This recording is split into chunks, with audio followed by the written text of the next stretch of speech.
পশ্চিমাদের সাথে পাল্লা দিয়ে মহাকাশ প্রযুক্তিতে নিজেদের অবস্থান জানান দিতে কাজ করে যাচ্ছে চীন। তবে এবার চীনা বিজ্ঞানীরা যে পরিকল্পনার কথা জানালেন তা রীতিমতো অবাক হওয়ার মতোই বিষয়। পৃথিবী নয়, এবার মহাকাশে আস্ত একটি বাঁধ নির্মাণের প্রকল্প হাতে নিতে যাচ্ছে চীন। সম্প্রতি চীনা সংবাদ মাধ্যম সাউথ চায়না মর্নিং পোস্টের এক প্রতিবেদনে এমন তথ্যই উঠে এসেছে। এরই মধ্যে দেশটির এক বিজ্ঞানীর করা সে বাঁধের একটি নকশাও প্রকাশ করা হয়েছে। কিন্তু প্রশ্ন হচ্ছে, মহাকাশে কিভাবে বাঁধ নির্মাণ করা হবে, আর মহাকাশ নিয়ে চীনের এমন উচ্চাভিলাষী পরিকল্পনার কারণই বা কী? প্রতিবেদনে বলা হয়েছে, নিরবিচ্ছিন্ন বিদ্যুতের যোগান নিশ্চিত করতেই উচ্চাভিলাষী এই পরিকল্পনা নিয়ে এগোচ্ছে বেইজিং। এটা করা হবে মূলত মহাকাশে সোলার পাওয়ার স্টেশন তথা সৌরবিদ্যুৎ কেন্দ্র নির্মাণ করে। আর এই পরিকল্পনাকে বলা হচ্ছে পৃথিবীর ওপর মহাকাশে আরেক 3 গর্জেস বাঁধ। চীনের মধ্যাঞ্চলে ইয়াংজি নদীর ওপর 3 গর্জেস ড্যাম নামে একটি বাঁধ রয়েছে, যেটা বর্তমানে বিশ্বের বৃহত্তম বাঁধ। মূলত বিদ্যুৎ উৎপাদনের লক্ষ্যে তৈরি করা হয় এই বাঁধটি।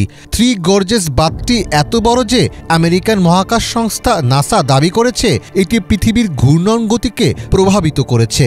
এই 3 গর্জেস ড্যাম নামের সঙ্গে মিলিয়ে মহাকাশের প্রস্তাবিত বাঁধকে বলা হচ্ছে 3 গর্জেস ড্যাম অন স্পেস।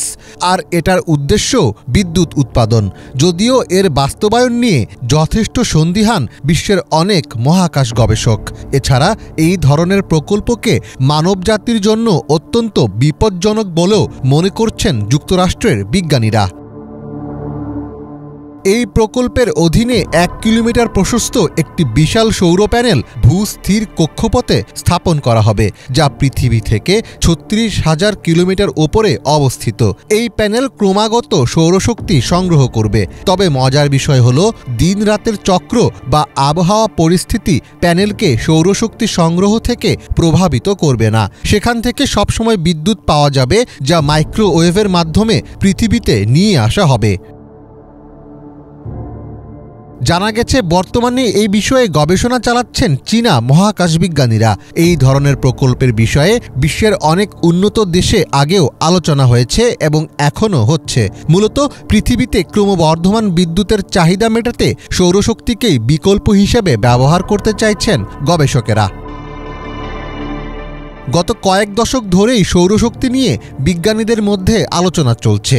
সেক্ষেত্রে মহাকাশকে কিভাবে ব্যবহার করা যায় তা নিয়েই চিন্তাভাবনা করছেন তারা।